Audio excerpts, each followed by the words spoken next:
Bismillahirrahmanirrahim. Assalamualaikum warahmatullahi wabarakatuh.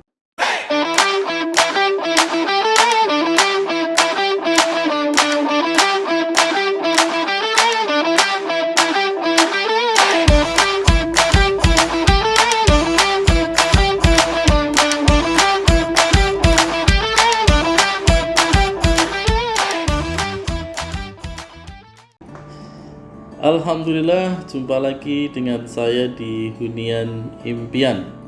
Ya, mudah-mudahan teman-teman sekalian pada sehat semuanya, pada bahagia dan tentunya berkelimpahan dengan kesenangan ya. Walaupun di saat ini masih dalam musim pandemi ya. Mudah-mudahan terus kita semangat dalam menjalani aktivitas maupun mencari rumah tentunya ya. Baik, pada kesempatan kali ini saya ingin melanjutkan pembahasan hal apa yang diperhatikan ketika Anda akan membeli rumah. Ya. Jadi kemarin sudah kita bahas soal cara pembeliannya. Yang pertama adalah cash, yang kedua cash bertahap, dan yang ketiga adalah cara KPR ya. Jadi kredit kepemilikan rumah, Jadi disingkat dengan KPR. Nah, pada prinsipnya kita mesti paham KPR ini ada dua skema ya. Tentu kita ya, mungkin saya sebagai seorang muslim akan menseleksi ya KPR mana yang boleh kita lakukan atau diajarkan oleh ajaran Islam dan mana pula yang tidak dibolehkan karena tersangkut dengan riba ya, dengan praktek riba. Baik.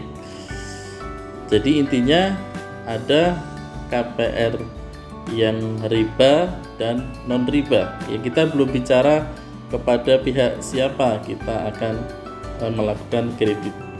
Nah, jadi kalau pandangan kita ya saat ini mestinya fokus ya, apalagi Anda mungkin yang sebagai seorang muslim tentu harus diperhatikan akad ketika Anda membeli rumah secara KPR ya, kredit pemilikan rumah. Apakah itu akad jual beli ataukah riba ya. Baik, secara prinsip ketika kita membeli rumah akadnya harus jual beli ya, jual beli. Kalau jual belinya dengan pihak si developer langsung, insya Allah lebih enak ya. Misalnya harganya 500 juta, Anda DP 20% atau 30% atau 50% ya. Kalau 50% berarti 250 juta Anda bayar ke penjual, sisanya disepakati sekian tahun. Itu sudah jelas ya, sah-sah saja dan itu merupakan jual beli ya, seperti itu.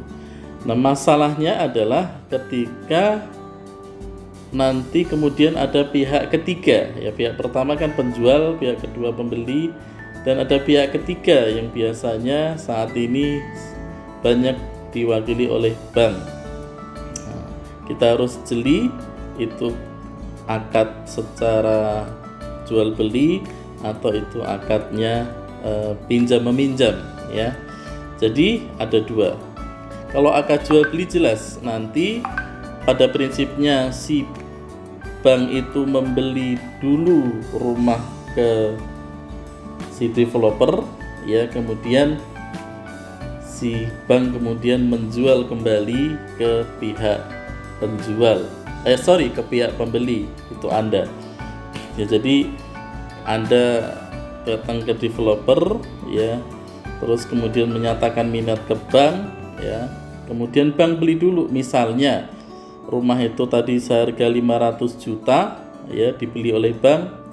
Kemudian bank menjual ke Anda dengan cara mencicil atau mengkredit ke bank dengan kesepakatan sekian tahun, 5 tahun, 10 tahun, 15 atau 20 tahun. Itu prinsip yang syariah ya, yang diperbolehkan dalam ajaran Islam ya, karena itu prinsipnya jual beli.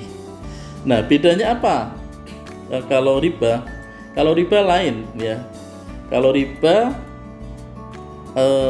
Anda minat rumah dengan developer ya, kemudian yang membelinya tetap Anda, tapi si bank bukan akad membeli ke developer, tapi bank meminjamkan duit Anda sebesar 500.000 plus bunga sepanjang yang disepakati, dikasih duit ke Anda, kemudian Anda membayarnya ke pihak developer ya. Ketika Anda dengan developer dapat duit dari bank, itu jual beli, tapi Anda dengan si banknya kemudian jatuh menjadi riba ya. Mohon maaf ini agak serius ya, tapi ini saya harus sampaikan karena menyangkut keyakinan kita sebagai umat Islam ya. Jadi saya ulangi, ketika KPR yang kita harus perhatikan adalah caranya ya, caranya diperbolehkan oleh ajaran Islam atau tidak tentunya jika Anda sebagai umat Islam ya. Jadi tadi kalau yang syar'i adalah jual beli, banknya membeli dulu ke developer, baru banknya menjual Anda plus margin ke pihak pembeli selanjutnya. Itu adalah jual beli ya. Kalau riba, Anda diberikan uang ya, akadnya adalah pinjam meminjam dengan si bank, kemudian uang itu Anda gunakan untuk membeli ke developer ya.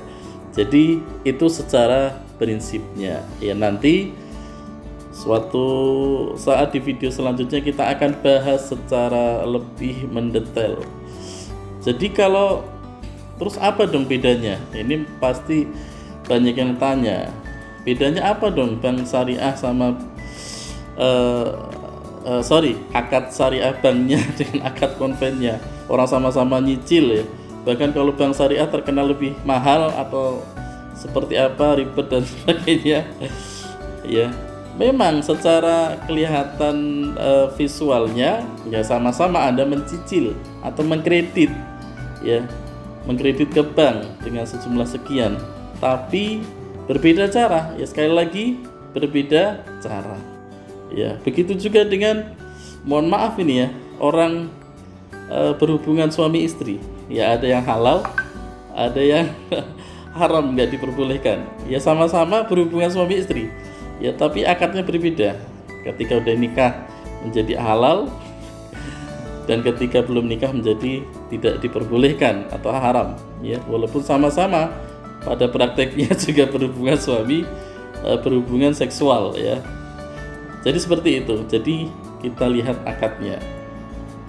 Mudah-mudahan bisa dipahami dengan jelas ya. Jika kurang jelas boleh di komen di deskripsinya, atau mungkin bisa via pribadi kita diskusi. Mudah-mudahan video kali ini yang agak serius ya, karena berbicara tentang agama, tapi ini harus saya sampaikan karena saya sebagai muslim juga, dan tentu Anda jika sebagai seorang muslim harus taat dengan aturan yang ditentukan oleh Allah Subhanahu wa taala ya. Jadi mohon maaf kayak ustadz jadinya. Baik, mudah-mudahan bisa dipahami, bisa sangat jelas KPR riba dan KPR non riba atau jual beli ya. Sekali lagi terima kasih. Mohon maaf jika ada yang kurang berkenan. Silahkan subscribe dan mungkin di-share ke saudara-saudara yang mungkin membutuhkan ya. Bisa jadi video ini bagi Anda ya yang sudah berpengalaman adalah sampah gitu kan, hal yang biasa, tapi bagi teman-teman saudara-saudara yang lain yang belum tahu, mungkin ini menjadi emas buat mereka. Jangan lupa tetap semangat dan tetap kita jalankan pembelian rumah dengan cara syariah atau jual beli, ya, bukan meminjam ke bank, tapi jual beli dengan bank yang akadnya adalah dibolehkan oleh agama kita, agama Islam. Terima kasih, mudah-mudahan bermanfaat. Assalamualaikum warahmatullahi wabarakatuh.